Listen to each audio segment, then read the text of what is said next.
ยังที่ช้อนว่าเพชรกะขอโทษขออภัยเด้อค่อยก็บ่ฮู้คือกัน โดยเนาะ ขอโท ภา ษ ษาลาวก็สิใช้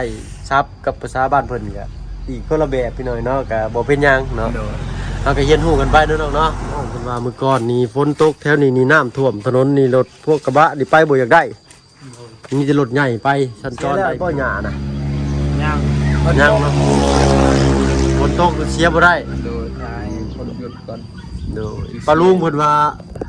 เอ้าน้องสอนเมื่อดำหน้าซอยอัน3คืนก่อนเพิ่นว่า ฝนตกช่วงนี้เสียหญ้าบ่ได้เพิ่นว่าเนาะเอ้ยเนาะเมื่อกี้นี่พอเพิ่นก็ตามหาพะเบิ่งพะวาบอยู่พี่น้อยเนาะพี่น้อยเนาะตัดภาพมาบ้านนี้ก็อยู่ทางบ้านน้องสอนรามคือเก่าพี่น้อยเนาะ มืดฟ้ามืดฝนมามื้อนี้ใครแน่พี่น้อยเนาะครึ้มฟ้าครึ้มฝนแต่ว่าฝนบ่ตกนี่สิไหลมาทางเวียดพี่น้อยเนาะแต่ว่าพายุมาแต่เวียดเนาะก็เลยน้ำท่วมพี่น้อยเนาะชาวบ้านเพิ่นก็แตกตื่นออกไปเบิ่งน้ำเบิ่งในหมู่บ้านนี่เนาะแต่ว่ามื้อนี้ก็น้ำลดแล้วพี่น้อยเนาะ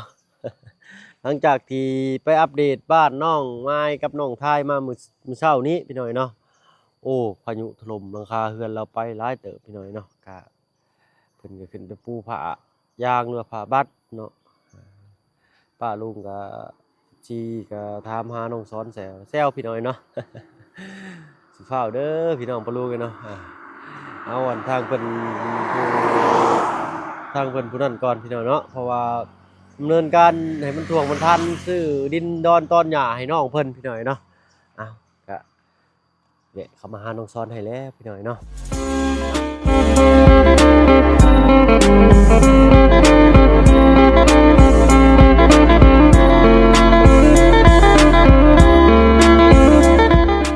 กับทักทายสบายดีพ่อแม่พี่น้องหมู่เพื่อนกันเด้อสุคนเนาะบ่ว่าฝั่งไทย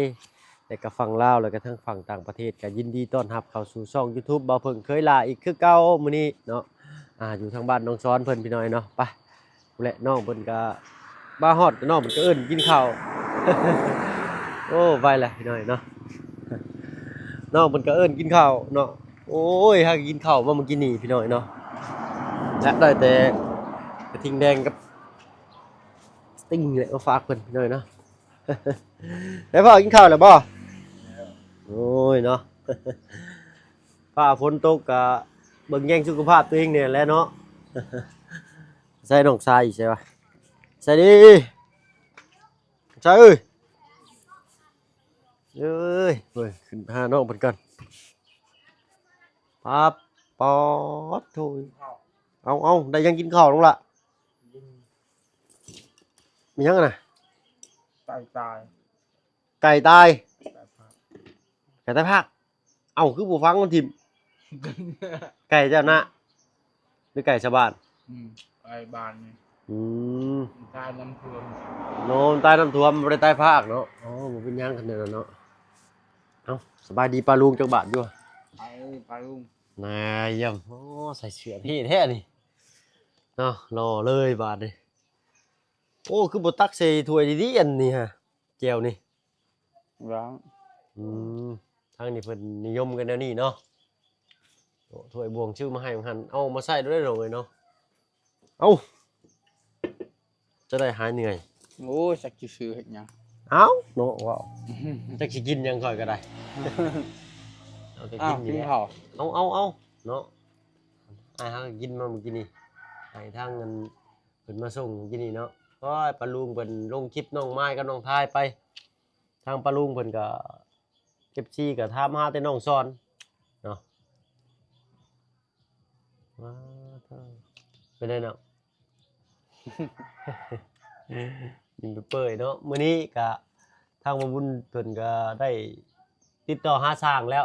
เนาะสิมาปูกระเบื้องให้เจ้าเอาเรือปูกระโลหั่นแหละเนาะสั่งปูนมาก่อนเนาะเพิ่นว่าสิสั่งปูนมาแหละมื้อนี้นะให้เพิ่นไปอันเอาทรายรถทรายไปเอาทรายบ่ได้น้องสอนไปบ่ได้เด้ทางน้ำท่วมลงบ่ได้น้ำท่วมแม่นเด้โอ้ยพี่น้อยเนาะคันว่าน้ำลดอีกมื้อแรงก็ว่าฝนบ่ตกดีมื้ออื่นน่าสิไปเอาได้อยู่เนาะตามเบิ่งนี่ได้ลงไปเอาอยู่เซ่ไปได้พี่น้อยเนาะ ดูดทรายเทขึ้นมาเนาะเอาให้น้องไปกินข้าวสักหน่อยก่อนเนาะจังหน่อยจังลงไปนั่งนั่งลมกันอยู่ตารางตะลุมน้องเนาะจะลงไปถ่ายอยู่ตารางเลยใช่ไหมโอเคกินเนาะพี่หน่อยเนาะกินข้าวเรียบร้อยแล้วเนาะเนาะอันนี้มันไปกันใช้ไปเล่าเรื่องที่ดินน้องไม้กับน้องทายเนาะก็ดีอกดีใจน้องเพิ่นเนาะดีใจน้องเพิ่นอยู่บ่เจ้าก็ได้ดีใจแหละเนาะเขาได้ก็ดีใจเลยเนาะทางบ่บุญเพิ่นได้แชทข้อความเชียงมาเมื่อกี้นี้เนาะทางน้องซอนเพิ่นว่าให้น้องเพิ่นรอท่าประมาณบ่าย2เนาะน้ำลดแล้วตอนนี้ก็ได้ทางอันสายส่งทรายเพิ่นก็สิลงไปเอาทรายมาให้กับปูนเนาะโอ้จักสิเบิดจักกระสอบได้ปูนนี่คือว่าสั่งมาต้นนึงบ่10กระสอบบ่พอต้อง10กระสอบ7กระสอบน่าสิพอจะใช้นอกเบิ่งอยู่อ่ะในเฮือนเฮาอ่ะเนาะไปสีก็ตามที่น้องเพิ่นว่าเลยพี่น้องเนาะสีเขียวสีกระเบื้องกันโอ้เจ้าลงมานอนลุ่มบ่น้องนี่เดี๋ยวมันแล้วเช็ดซับเลยจังเฮ็ดไม้เฮ็ดลาวตากผ้าเนาะมันจังบ่ได้วางของอย่างซี่อาจสิซื้อผ้าไม้แขวนมาให้เนาะแล้วตั้งมันประมาณนี้ก็ได้มุมนี้ก็ได้พี่น้องเนาะเฮ็ดลาวตากผ้าหรือว่าเฮ็ดไม้ตอมาหน่อยนึงก็ได้เลยก็ไปซี่แขวนผ้าพอได้ใช้เนาะหรือว่าเฮ็ดเป็นตีเป็นไม้ลาวตากผ้าก็ได้เท่าไม้เรือลงบ่ยากเฮ็ดลาวตากผ้าโอ้ยเนาะครับไอ้เด้นี่เนาะโอ้มานอนนั่นชายโสดพี่น้อยเนาะ ที่นอนก็บ่มีบ่นี่ฮะบ่นอนก็บ่มีเด็ดนอนสิเลยบ่นี่นอนนี่ซิเป่าโตพี่น้อยเนาะบ่นอนเพิ่นก็ยังบ่มีพี่น้อยเนาะเบิ่งกันน้องเอ้ยเนาะเฮ้ยเนาะได้สำนึกก็ดีใจแหละน้องเนาะเบิ่งนิดหน่อยก่อนเพื่อได้ที่อยู่ที่นอนถ้าว่าได้ที่นอนก็เป็นเตียงเนาะสิดีกว่าเอาเตียงแบบคือเฮานั่งอยู่นอกอะไรน้องเนาะเจ้าโอเคป่ะแล้วก็ซื้อกันเป็นที่นอนแบบพับมันน้อยๆมานะประมาณ3 ฟุตเนาะทำเตียงมาปูแล้วก็ที่นอนนี่เจ้ามักสีหยังสีที่นอนจะมักสีหยังสีที่นอนแม่นสีบ่นอนน่ะจะมักสีหยังแนวปูนอนน่ะจะมักสีหยังสีหยังก็ได้เนาะสีหยังก็ได้เนาะเดี๋ยวอาจจะเลือกสีผู้ชายให้ถ้าเบิ่งฟังเบิ่งอ้ายถึงเลขก่อนเด้อ เลขผู้ซื้อก็อยากถึงเลขพี่น้อยเนาะบ่เพิ่นก็ได้ เอาม่วนนี่สิลองเบิ่งจะบ่ได้ฟันดีบ่นอนไปเฮ็ดมานี่นะบ่ได้ฟันยังเลยโอ้ยฟันแต่ว่าน้ำสิท่วมเลยน้องเนาะ มันคือสิบ่ท่วมแล้วแหละบาดนี้เนาะฝนฟ้าก็เริ่มหยุดแล้วพี่น้อยเนาะมีเจ้ารอถ่าประมาณบ่าย2เนาะทางบ่าววุฒิกำลังสั่งทรายกับปูนมาให้ทางสร้างเพิ่นสิเข้าว่าเบิ่งเลยก็เว้าค่าส่งค่าสร้างกันงบเรื่องจังใดก็น่าสิพออยู่บ้างทางบ่าวบุญกับทางลุงจันทร์เพิ่นเนาะโดยงบหลังคานี่ก็มาแล้วพี่น้อยเนาะมีสังกะสีกับไม้นี่จักสิพอหรือบ่พอได้จะได้ทางเฮาก็สิสรุปยอดอีกเทื่อนึงพี่น้อยเนาะเฮาก็ประเมินค่าให้บ่ได้เนาะถ้าประเมินค่างบเฮานี่มีจักเท่าไรแหละตอนนี้ก็ยังเงินทางลุงเพิ่นก็ยังบ่ได้แจ้งงบมาเนาะทางบ่าวบุญเพิ่นเนาะไม้จักเส้นถ้าก็ต้องถามสร้างเพิ่นอีกเนาะประมาณจักเส้นละจักบาทเส้นละจักพันกีบเนาะแล้วก็เรื่องแผ่นรูซิ่งจักแผ่นเนาะเพิ่นวัดให้เพิ่นแทกมาระยะมันจักเม็ดเนาะเอาราคาก่อนพี่น้อยเนาะเพราะว่าหลังคาหัวทะลุลงมาจะฮอดตารางเฮือนเราเลยพี่น้อยเนาะเป็นบ่เนาะเมื่อกี้นี่ตู้ห่อจะไปใช่นี่เนาะเพิ่นอยู่หั่นเนาะเพิ่นก็อยู่กุ๊กหม้อมันสั่นแหละพี่น้อยเนาะโอ้ยว่าสิพาน้องเฮ็ดอันนี้เนาะเว้ยเอาไว้ก่อนก็ได้ค่ะสั่นถ้าสร้างเพิ่นมาเฮ็ดเทปูกระเบื้องก่อนเนาะไม่นี่บ่ยากดอกสังกะสีน่าสิได้อยู่น้ำมันขุ่นสิได้ชาวบ้านเพิ่นไปอาบน้ำใช่เนาะมีงูแล้วฮะ อาบน้ำฝนนี่โต เพิ่นตรงน้ำฝนไว้เนาะโอ้โหแม่นอยู่พี่น้อยเนาะเจ้าได้บ่ได้ลองน้ำฝนไว้บ่ซะ ลองแล้วข้างพุ่น อืมเนาะแต่ละปีหน้ามันเคยท่วมขึ้นมาฮอดเฮือนเจ้าอยู่บ่น้อง ฮอดละ ฮอดเนาะแต่ปีนี้ก็คือสิเบิดเลยแหละเนาะ โดย ขอให้มันเบิดซะเนาะฝนเนาะไปตกทางบ้านบ่าวเพิ่งผู้เด้อฝนก็ได้เนาะ ยังแต่เดือนเก่าและ เดือนเก้าอีก เดือนเก่าเดือนสิบ โอ้เดือนเก้าเดือน10ฟ้าฝนมาแฮงเนาะ โดย น้องเพิ่นว่ามื้อก่อนนี่ฝนตกแถวนี้นี่น้ำท่วมถนนนี่รถพวกกระบะนี่ไปบ่อยากได้มีแต่รถใหญ่ไปสัญจรได้พี่น้อยเนาะโอ้สรุปว่าตอนแรกบ่เพิ่งคิดว่าทางนี้มีภูมีเขาคิดว่าทางนี้สิอยู่สูงกว่าหมู่ทางบ้านบ่เพิ่งทางบ้านเพิ่นนี่จะต่ำพี่น้อยนะพ่ออยู่ในโศกเขาอะนะเนาะคือว่าแล้วเฮาบ่เป็นคนพื้นที่ แล้วเลยมันอ้าว ทางนี้ก็เลยต่ำเนาะอึ๊บโอ้ยยายกับมีหยังมาฝากมาต้อนน้องมีแต่เครื่องชูกำลัง อย่าแล้วสามีก็ดีใจแล้ว บาลินมาแอนน้ำก็ได้ตีเนาะ โอ้ย เอาก็เดียวชิทาแต่ผู้เสียแต่เช้าเล่นน้ำโมเมนต์เนาะ โดย บ้านน้องละน้อยก็น้ำท่วมขึ้นมาบางชูงหนึ่งนะ โดย เขาเราก็เว้าโตน้ำท่วมเบิดพี่น้อยเนาะทางพอน้องละน้อยก็ยืนค้ำค้างคอยทางเบิ่งเขาเราน้ำท่วมอยู่เราคือสิกุ้มใจโอ้ยสิได้กินอยู่บ่ดีเขาเราก็สิว่าประมาณนี้แหละพี่น้อยเนาะ โดย พอหน้าเพิ่นเฮ็ดหน้าหวานเนาะแต่ว่าหน้าดำนี่น้ำท่วมแต่ว่าเฮาดำติดแล้วน้ำท่วมประมาณ2-3 มื้อนี่ก็น่า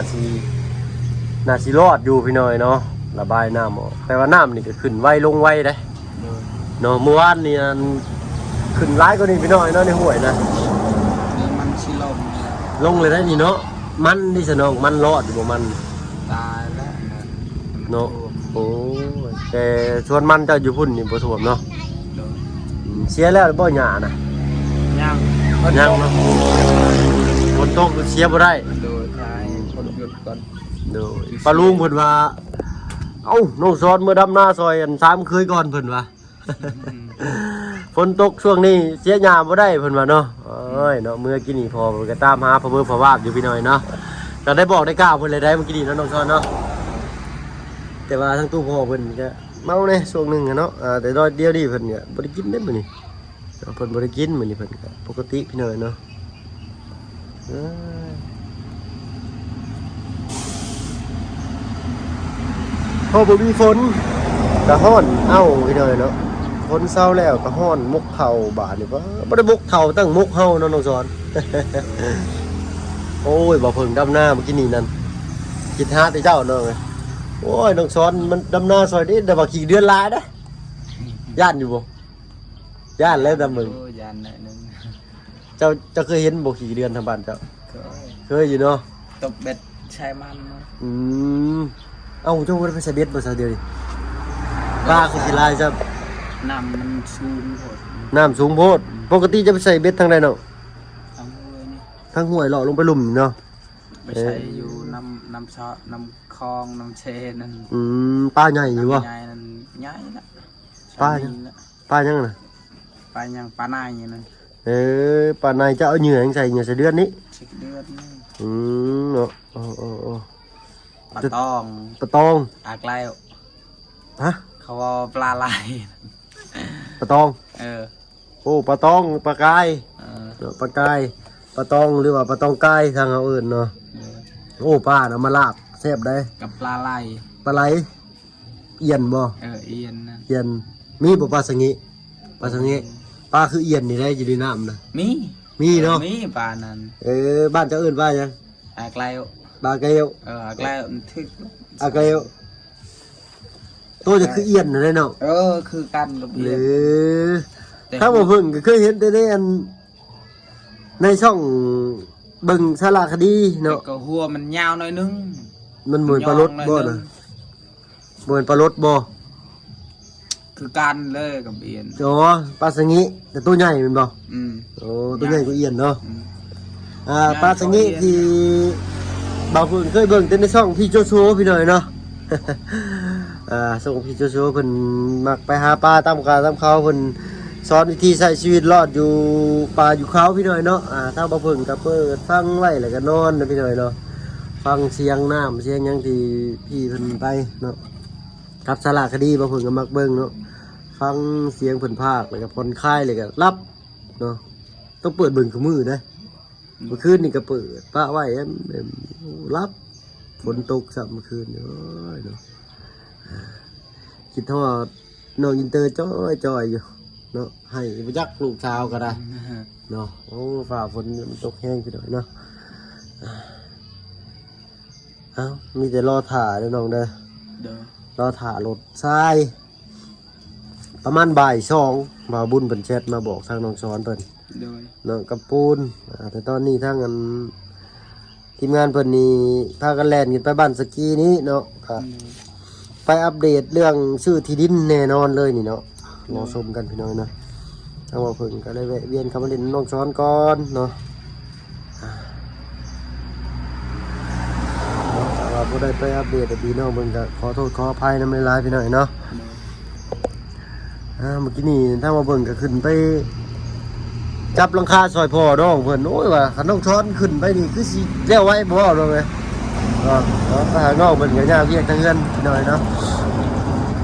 นี่เบิ่งฟ้าเบิ่งฝนยันว่าฝนตกฝนลินมาเลยก็ให้น้องเพิ่นกอกน้องกองน้ำไว้เนาะรองน้ำไว้ใช่ยามจำเป็นนี่ล่ะเนาะเนาะว่าสิได้เข้าสวนกับน้องเพิ่นก็คือสิยากอยู่พี่น้อยเนาะโอ้ยยามฝนนี่สิเข้าสวนนี่แฮงสิบ่แฮงว่าน้องๆเนาะลำบากเลยเนาะลำบากโอ้ยเนาะรถกินน้ำจะนี่ก็เอาบ่อยู่เลยเนาะพอแห้งแล้ว โอ้ยเนาะมีคนแชทมาเล่นเจ้าลายอยู่บ่ของมึงมีแต่ FC มีแต่ FC เนาะโอ้ดีแล้วเนาะจะฝากถึง FC ว่าจังได๋คลิปนี้เนาะเพิ่นถามหาเจ้าอยู่เด้เนาะเดี๋ยวรอดูคลิปน้องสอนเพิ่นว่าเนาะโดยโอ้ยดีใจเด้ข่อยนี่มี FC รอติดตามอยู่เนาะโดยก็ขอบมุกขอบใจทาง FC หลายๆเนาะที่ว่าเป็นแรงบันดาลใจให้เฮาได้ทำคลิปต่อๆไปพี่น้อยเนาะเฮามี FC นี่ก็โอ้ดีใจหลายพี่น้อยเนาะถือว่าต้นๆเลยก็คือฝั่งไทยเพิ่นพี่น้อยเนาะขอบบุญขอบคุณทางเพิ่นหลายๆทางเพิ่นบ่รับบ่ชมให้ทางเฮาก็บ่มีรายได้เนาะพอได้จุนเจือครอบครัวพี่น้อยเนาะเดือน 2-300 ก็ว่าไปเนาะแล้วแต่ยอดไลค์ยอดวิวพี่น้อยเนาะจังได๋ก็ฝากกดไลค์กดแชร์เนาะสำหรับคลิปนี้เนาะก็สิพยายามเฮ็ดคลิปออกมาให้ดีที่สุดพี่น้อยเนาะผิดพลาดประการใดก็ขอโทษขออภัยเนาะก็ติเตือนคอมเมนต์เข้ามาติชมได้พี่น้อยเนาะทางบ่าวเพิ่นนี่ก็สิอ่านทุกคอมเมนต์พี่น้อยเนาะบางคอมเมนต์ก็บ่ได้ตอบแน่ก็มีแต่กดใจกับกดยกโป้หรือว่ากดไลค์ให้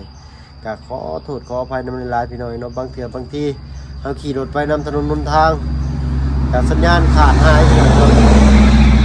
ลงไปบ้านน้องมันไม้น้องทายนี่มันมีสัญญาณได้นี่ฮะโดยของเจ้าก็บ่มีบ่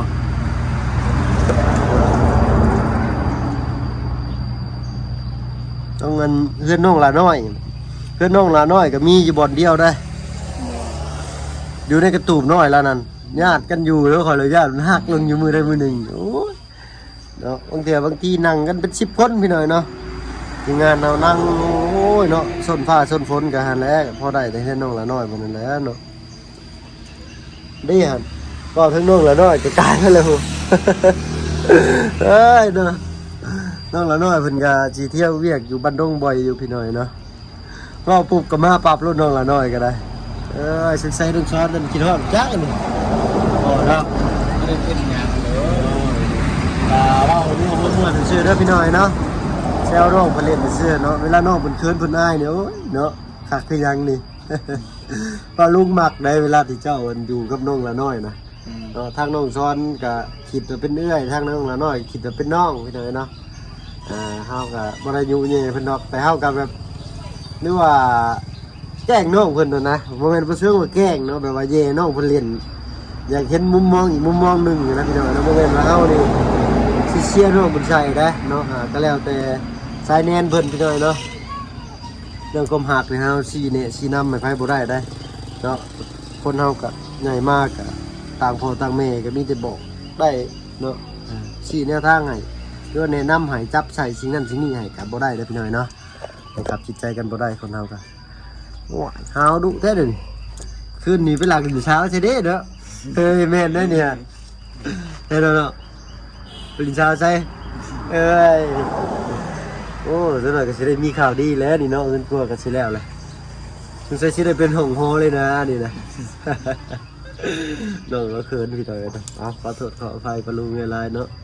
แต่พ่อหยอกว่านัวหัวม่วนกับน้องเพิ่นเนาะบ่อยากให้เหงาแหละเนาะคือสิแหละน้องซ้อนเพิ่นก็บ่ได้เป็นในชวนนั่งอยู่สิแหละอยู่ผู้เดียวนี่หมู่คู่ในบ้านไปใส่เบิดซะเนาะเเพิ่นก็ไปเบียกไปงานเพิ่นเลยเนาะโอ้ยขอโทษขออภัยพี่ลุงเอ้ยน้องซ้อนพาข่อยหาข่อยเห็นแล้วข่อยก็จะหาวนำเนาะ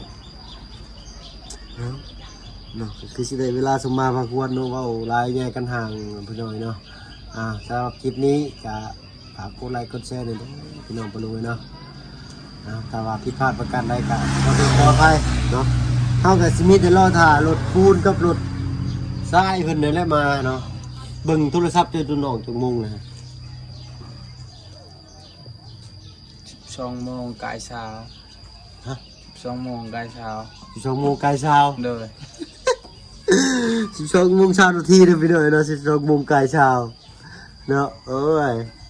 น้องชายค่อยเนาะบ่ได้ไปรอเบิ่งสวนมันบ่เนาะ ไปแล้วไปมื้อเช้านี่ เป็นจังไดน้ำบ่ท่วมก็พอแล้วเนาะ อืม หญ้าหลายบ่ หญ้าลายบ่ยังบ่ได้เชียร์มันเลย บ่ได้เสียเลยฝนตกเนาะ อืม ตัดเอาบ่เลยจะไปเสียเอา เสียแล้วเสียแน่ตัดแน่ตัดใช้จักรตัดมีดปลาย โอ้เขาว่ามันบ่ได้อันนี้เดี๋ยวอ้ายสิไปช่วย อืม แต่ว่าตัดหมักเราหมักตัดได้พี่น้อยเนาะเราสอนนี่แหละมามื้อนั้นมาฮอดปุ๊บเราก็ใส่รถหน้าบ้านนี่แป้นเติดน้ำเบิกอยู่โอ้ยน้องสอนพอแล้วว่าให้งัวหม้อเพิ่นกินแน่ให้แม่ยังกินแน่บ่อยู่ดึงไว้ก็บ่อยู่ใส่ตาเนาะได้ของลิ้นใหม่แล้วก็ได้แต่มื้อหน้ามื้อในตัดไปนี่ก็ถ้าว่าย่ํเกี่ยวข้าวสิไปตัดข้าวใส่อ้ายบ่ ตัดใช้จักรนี่ แม่น เย้ยจังได๋มัดเอา สิเบิดไปได้ปีที่แล้วอ้ายก็ตัดอยู่ได้สิเปิดคลิปให้เจ้าเบิ่งไว้ตัดข้าวมีตัดกล้องพรไว้ก่อนไว้ เด้อ อ้ายก็หาก็มาเฮ็ดนาปีแรกนี่ปีดิ่งนี่ปีนี้ก่อนอ้ายก็อยู่กรุงเทพอ้ายก็มีแต่ไปเฮ็ดงานอยู่กรุงเทพ10กว่าปีเลยเนาะหาเงินก็พอจะได้กุ้มอยู่กุ้มกินหน่อยเนาะ เด้อ มาตกช่วงโควิดนี่แฮงนักเนาะค่าใช้จ่ายงานใน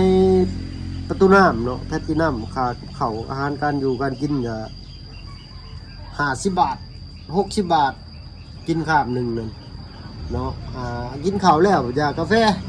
ยามมื้อเช้าเนาะ9 โมง 10 โมงกินกาแฟแล้วอยากกินน้ำอีกบัดนี้น้ำมันก็ต้องซื้อเนาะข้าวก็ต้องซื้อได้ญี่ปุ่นพี่น้อยเนาะก็ใครเนี่ยเฒ่าแก่ก็ดีพี่น้อยเนาะเพิ่นก็โอ้โทรศัพท์เครื่องนี้ก็แม่นเพิ่นได้ซื้อให้นี่เนาะก็เฮ็ดงานก็เป็นสต็อกเด็กสต็อกเนาะนับของเช็คของในสต็อกให้เพิ่นพี่น้อยเนาะ ไปเว้ามากก็ว่าเรื่องมันดีการเฮ็ดเวียกเฮ็ดงานเลยพี่น้อยเนาะวันนี้เอ้าเนาะสำหรับคลิปนี้ก็สิได้เวลาสมมาพักผ่อนก็สิขอตัวลาลงแล้วพบพ่อในคลิปหน้าเนาะ โดยสวัสดีป้าลุง อ๋อเนาะ กับ FC ทุกคน เนาะฝากเพิ่นด้วย โดย ฝากได้แน่ลืมหรือบ่จ๊ะ ฝากกดไลค์กดไลค์แน่ เด้อน้องบ่ได้ยินเด้อจังได๋พี่น้อย ก็ขอบใจหลายๆเด้อ FC ทุกคน เด้อเนาะ และพวกแม่เฒ่าเนี่ย เมียจะดี แม่ใจะดีขอบใจหลายๆเด้อที่ นอก ไล จาก ค์ จะใส่ กด คำ ใจ ศัพท์ ให้กับ บ่ถึงเนี่ย FC ทุกคนก็ขอบใจหลาย บ่เว้าพวกเด้อบัดนี้เด้อ ๆโดย ก็สิเป็นภาษาทางเพิ่นพี่น้อยเนาะเฮาก็คอยบอกคอยสอนเนาะก็ขอบใจทางผู้ใหญ่ใจะดีก็ได้เนาะหรือว่าทางป้าลุงเนาะเพราะพวกว่าหมู่นี่ก็คือสิแบบกับหมู่คู่เฮาเนาะก็บ่เป็นหยัง เสือนี่ เลยเนาะเอ้าบ่เป็นหยังพี่น้อยเนาะ ยังที่ช้อนเว่าผิดกะขอโทษขออภัยเด้อค่อยก็บ่ฮู้คือกัน โดยเนาะ ขอโท ภา ษ ษาลาว เด้ ก็ อ สิใช้ศัพท์กับภาษาบ้านเพิ่นก็อีกคนละแบบพี่น้อยเนาะก็บ่เป็นหยังเนาะ โดย เฮาก็เรียนรู้กันไปเนาะน้องเนาะคืออ้ายมาจังซี่นี่ก็อ้ายก็คอยบอกคอยสอนน้องไปเนาะบ่ให้กันติเนาะ โดย เนาะก็ถือว่านั่นได้พี่หน่อยเนาะก็ถือว่าเป็นความรู้ในโตไปอีกเนาะถือว่าทางเฮามาพี่เนาะเฮาก็เรียนรู้เนาะสิ่งแวดล้อมบ้านเพิ่นเนาะวิธีนั่นวิธีนี่เนาะก็ถือว่าแลกเปลี่ยนกันเนาะเอ้าก็กันไล่แยกกันห่างอีกแล้วพี่หน่อยเนาะสำหรับคลิปนี้ขอตัวลาลงแล้วพี่หน่อยเนาะพบพ่อกันคลิปหน้าเอาเป็นว่าสบายดีเนาะรอถ่าเช้าก่อนพี่หน่อยเนาะ